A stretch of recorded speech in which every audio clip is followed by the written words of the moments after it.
quiet morning in the forest. A young boy was capturing the beauty of nature in his sketchbook. The piece was suddenly interrupted by the sharp sound of a gunshot echoing through the trees. Startled, the boy saw a deer collapse not far ahead. His father approached the fallen animal, and as a gesture to pass on tradition, handed a knife to his son. "It's your turn," he said. But as the boy looked into the deer's eyes, he felt a pang in his heart. Unable to follow through with his father's request, he ran deep into the forest, fleeing from the legacy that was being imposed on him. Many years later, Reed decided to formalize his relationship with Olivia by proposing marriage. Excited, she said yes without hesitation. To celebrate, they organized an engagement party at Dwayne's house, Reed's father. During the celebration, a mounted deer head adorned one of the walls in the living room, revealing in a subtle flashback that the boy from the beginning was Reed. Shortly afterward, as they prepared to move, Reed began packing his belongings. Dwayne, always concerned about safety, insisted that his son take extra supplies. "You never know what you might encounter along the way," he warned, handing him various useful emergency items and a lighter, along with a fatherly request, "I hope I don't see you in trouble again." With everything ready, Reed and Olivia set off to start their new life. During the trip, Olivia, while studying the map, suggested a shortcut that seemed to reduce their travel time. Reed, initially reluctant, eventually gave in to please her, making a comment about the safety items his father had insisted on packing. As they talked, a truck suddenly appeared out of nowhere, nearly crashing into them and causing their car to skid off the road.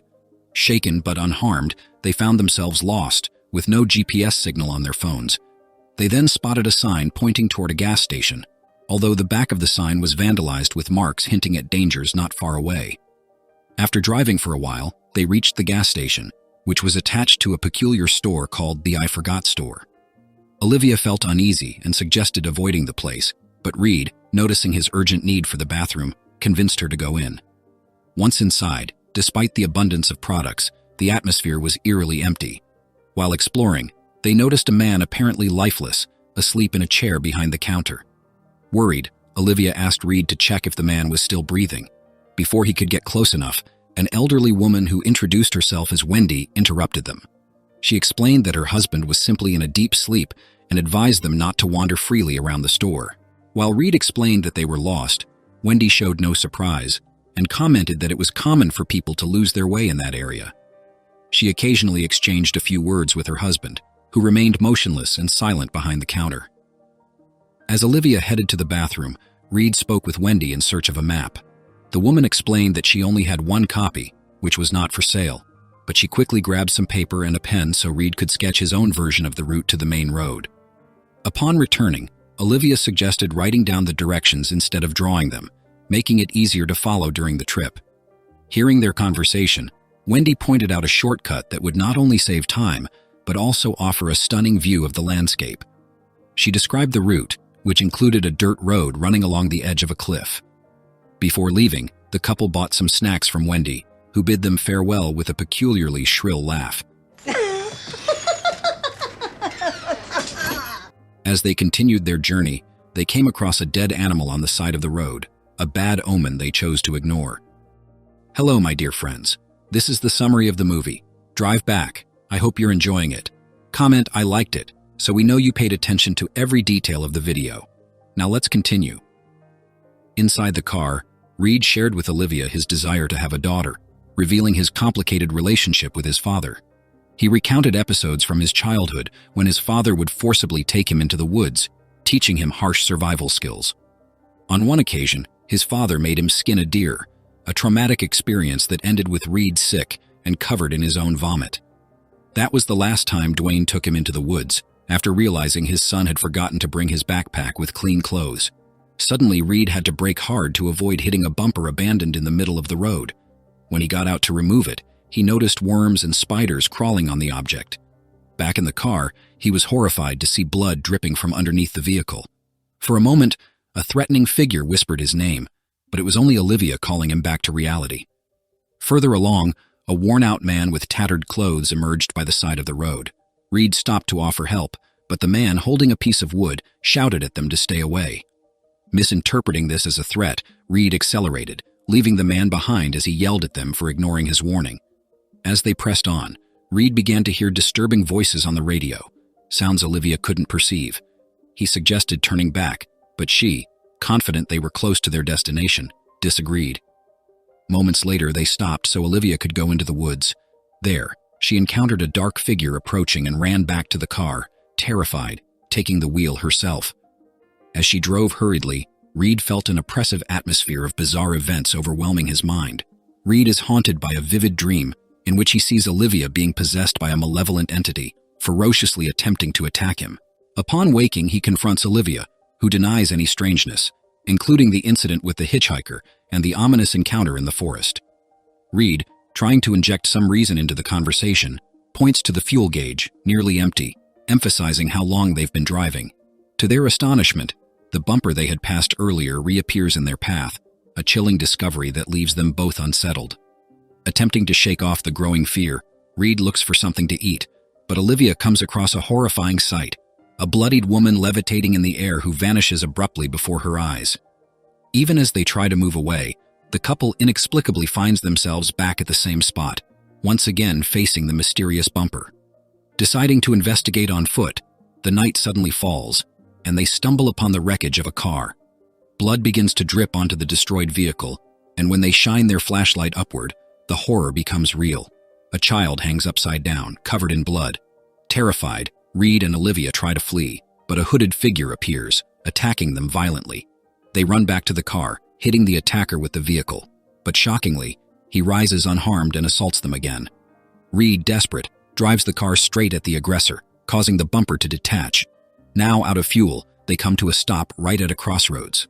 Olivia, trying to find a solution, suggests going back to the elderly couple's store, but Reed, confused, insists she is mixing reality with fiction, showing her sketches from a comic book featuring similar characters. Suddenly, both are plunged into a dreamlike haze, from which they awaken to find the gas tank empty and their food gone. The hooded figure reappears, this time armed with a knife. The arrival of another vehicle offers them a chance to escape, and they run into the forest, hiding under a tree. The pursuer searches the area but eventually gives up. When they return to the road, a lapse in memory makes them forget why they were running. A heated argument erupts, and Olivia, frustrated, storms off. At the height of the tension, the killer reappears, striking Reed, who falls unconscious. When he comes to, he finds himself tied up alongside Olivia. They watch in horror as the killer devours the body that had been hanging in the trees. In a moment of desperation, Olivia reveals that she betrayed him in the past. Stunned, Reed questions the paternity of the child she is expecting. Hesitant and uncertain, Olivia admits she doesn't know who the father is. The tension escalates when the hooded figure orders Reed to stay silent, claiming that Olivia doesn't truly love him. She, pleading, begs for forgiveness for her past mistakes. Just as the killer is about to deliver a fatal blow, the hitchhiker they had encountered earlier appears unexpectedly and intervenes, saving them. He quickly unties the couple and urges them to run, warning them of the imminent danger that the killer might rise again. As they walk through the early hours of the morning, the hitchhiker shares that he has lost his memory, a curse that seemingly plagues everyone on that enigmatic road. He then recounts the story of an old forest fire, showing Reed and Olivia's car, now a relic covered in dust and debris, and confesses that they've been trapped there for ages without finding a way out. Upon recognizing the junction sign, the hitchhiker is startled, as he's never seen it before, and suggests that the couple might be able to escape because they've done something different. He also warns them that other lost souls wander the road, condemned to an eternal cycle of forgetting and aging. Suddenly, the hitchhiker, lost in his own amnesia, becomes paranoid and accuses Reed and Olivia of being the real murderers. With a deadly threat, he begins to chase them. The couple ventures deeper into the forest, and Olivia, anguished, begs for honesty and an end to the secrets between them. Reed suggests looking for an earlier version of their car that might still have fuel. As they search, they hear noises in the forest and, to their astonishment, encounter earlier versions of themselves. Reed seizes the moment to siphon fuel from the car before his past self notices. Olivia, however, accidentally makes a noise, startling her past version, who runs back to the vehicle. With the fuel in hand, they find their car and refill it, determined to break the cursed road's cycle. However, as they attempt to escape, they cross paths with the killer again. In a shocking revelation, they realize that the car that had saved them earlier was being driven by their past selves, a discovery that forces them to question reality. Upon finding the crossing sign, they believe they've finally broken the vicious cycle. In the back seat, they discover a knife and spot a cabin, both eerily similar to those used by the killer. Shaken and suspicious, Olivia grabs the knife and accuses Reed of being the true murderer, convinced that he knew of her infidelity and lured her to that sinister place to exact his revenge. Holding the knife, she forces Reed out of the car. At that moment, the killer appears, initiating a ferocious chase. Reed takes refuge behind a tree, managing to evade him when the killer gives up the search. Meanwhile, Olivia, dazed, sees another version of herself inside the car, desperately calling for help. When she steps out to investigate, she is brutally stabbed in the abdomen by the killer, who, to her horror, reveals themselves to be a duplicate of her. Reed, hearing her screams, rushes to the scene and in a fit of rage, attacks Olivia's doppelganger, stabbing them repeatedly until they die. Upon closer inspection of the body, he realizes with despair that the face staring back at him is yet another Olivia. Before Reed can process the scene, an older version of himself, wearing a hood, appears and stabs him in the abdomen. The attacker, revealing himself as merciless as the others, then turns to Olivia, still lying on the ground, and strikes her already severely wounded abdomen, causing the tragic loss of their baby. He drags Olivia to the car, ties her up, and prepares to hang her from a tree.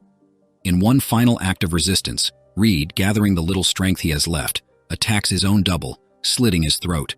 With the killer mortally wounded, Reed, driven by a last instinct for survival, uses his lighter to set the body on fire. Stumbling but fueled by fierce determination, he returns to Olivia. The fire spreads quickly, consuming the double as the couple makes a desperate escape from the scene. As they speed away, the surrounding environment flickers between day and night, with thunder rumbling in the sky, a sign that the vicious cycle might finally be breaking. They manage to reach the main road, but at the cost of an irreplaceable loss. Olivia does not survive her injuries. Soon after, their phones, ignored in the chaos, begin to flash and vibrate with a flood of missed calls and messages. Among them, a call from Dwayne stands out. Reed, still shaken by the pain of his loss and the adrenaline of the events, answers the phone. His father's voice on the other end echoes with a message of resilience, to move forward, no matter the challenges. With a heavy heart, Reed hangs up and says a final goodbye to Olivia. Driven by a need to continue, Reed makes the decision to enter the shortcut road again. As he walks, he finds a branch on the ground, strangely similar to the one the hitchhiker had used. As he moves further down the shortcut, a disturbing revelation unfolds. Reed becomes the new hitchhiker, doomed to age in that mysterious forest, trapped in an endless cycle of repetition. As Reed fades into the horizon, Olivia, against all odds, regains consciousness. Disoriented but driven by an inexplicable force, she follows Reed's steps toward the forest. In this surreal setting, Reed encounters a young girl wearing clothes that resemble Olivia's. The girl approaches him, and with unsettling serenity, hands him a photograph of Reed and Olivia together. As Reed looks at the photo, he is overwhelmed by a wave of shock and confusion. The girl's eyes, mirroring his own, suggest a connection far deeper than he could have imagined. The recognition in her gaze hints that she might be his daughter, perhaps a symbol of a life cycle that transcends repetition and suffering. Reed pulls the girl into a tight embrace. And thus, the film ends. If you enjoyed this movie, I also recommend checking out this one here. I'm sure you'll love it. See you there.